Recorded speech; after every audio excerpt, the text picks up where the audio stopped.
Hey everybody, Dr. Bryton here for Two Tip Tuesday, and today, before we get into my tip, we're going to start with some really cool research that just came out. The University of Penn released some information about research done at their School of Dental Medicine regarding some nanozymes. Really interesting stuff, but essentially an enzyme that was used for some iron deficiencies. They've combined with hydrogen peroxide in a particular form, and long story short, they are able to detect as well as kill off and kind of limit some essentially cavity-causing biofilm, or the plaque in your mouth that has strep mutans, the bacteria that causes cavities in it, and in so doing, obviously evaluate areas where you're higher risk for cavities, and then also kill off that risk, which is super cool.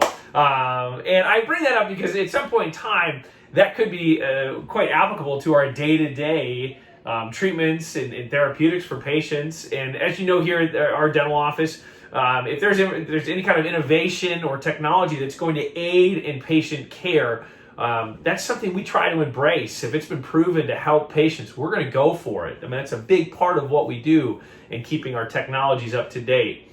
But with that, I want to get into my tip.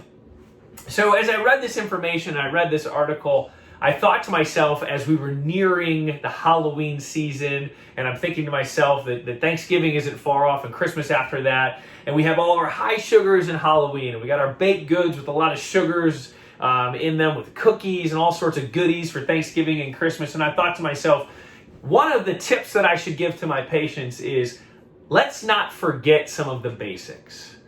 Yes, in moderation, let's enjoy some of those good things in life, right? Let's embrace that. But at the same token, let's control that. Some of the most harmful things that we do to our oral health, we do them. We ingest those candies, we ingest those baked goods without much control. And so, again, these technologies are super great in helping us take care of patients, but let's start at the root of the problem, no pun intended, and let's control some of that ingestion of sugar. Let's control the ingestion of those carbohydrates and sugars in the baked goods that do cause cavities, or at least increase the likelihood. And by controlling that, we can lower our risk greatly. And then from there, let's move forward.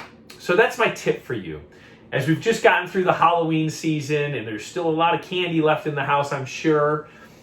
And as we go into that Thanksgiving and Christmas season, think about that before you get into those, how you might be able to control that, and in so doing, be proactive and preventative in some of those problems, and we'll go from there.